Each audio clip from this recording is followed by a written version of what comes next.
All right, well, welcome back to our study called Ceaseless Prayer. We're looking at Colossians chapter 1. Today we're at verse 11. Verse 11 is where we're at. And Paul here talks about praying for power. We talked about praying for wisdom and understanding, knowledge, and then that which leads to praying for knowledge, wisdom, and understanding. That leads to, I'm getting myself confused, that leads to righteous and holy living. And today we're talking about power, because if you have all that, you still need the power to be able to do that. So he talks about having a life strengthened with all power. So in order to live this life worthy of the Lord, a person needs to be strengthened. They need power.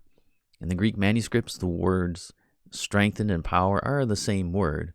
One is a verb and the other is a noun. It's the word dunamis, which is where obviously we get the word dynamite from in English. The Christian must be with all power empowered, is what he's saying. If you're going to use the same words there, that's kind of how we would write it in English. If you study this word, you'll quickly realize that it is almost always used in reference to supernatural power. That's what the word is for. Sometimes, very rarely, it's not, but usually in the Bible, that's what it is. A couple times it's used for man's natural power, but those also state that man's natural power is actually a weakness. So it says that in the context. So you might have that word being used, but it says, well, it's weak. So a couple of times it refers to angelic power, both good and evil powers.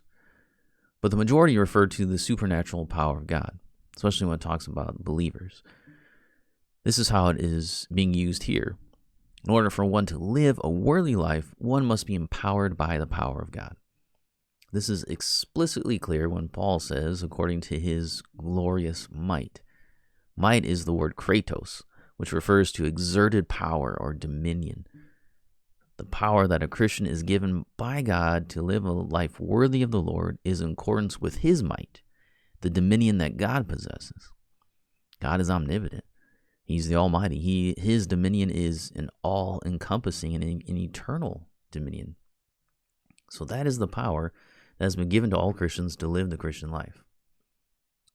And we say, I can't overcome this and it's too hard. It's not because of the lack of power that has been given to you. So you have all the power. It's according to God's might, his powerfulness, his dominion, his all powerfulness. That's what you have and able to overcome sin. So it's not that you don't have power. We often pray for power. I often pray for the power to overcome sin. I have that power. It's not like it's lacking. It's not like I have to ask because I'm missing it. So it's like, God, help me to use the power that you've given to me. That's probably better. That's probably a better prayer, is to pray that we would use the power that's already been given to us. That we wouldn't try to use our own power, but to use the power that's been given, because that's more powerful. Like, what kind of power do I have over sin? Not much.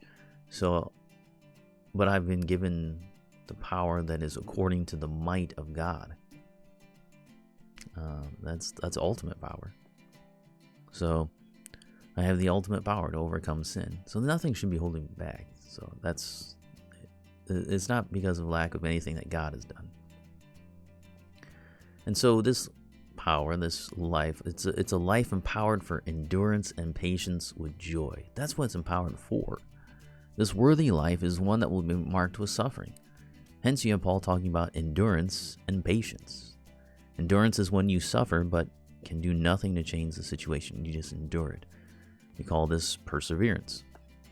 Patience is when you suffer and have the ability to change the circumstance, but you don't for some reason, usually a greater good.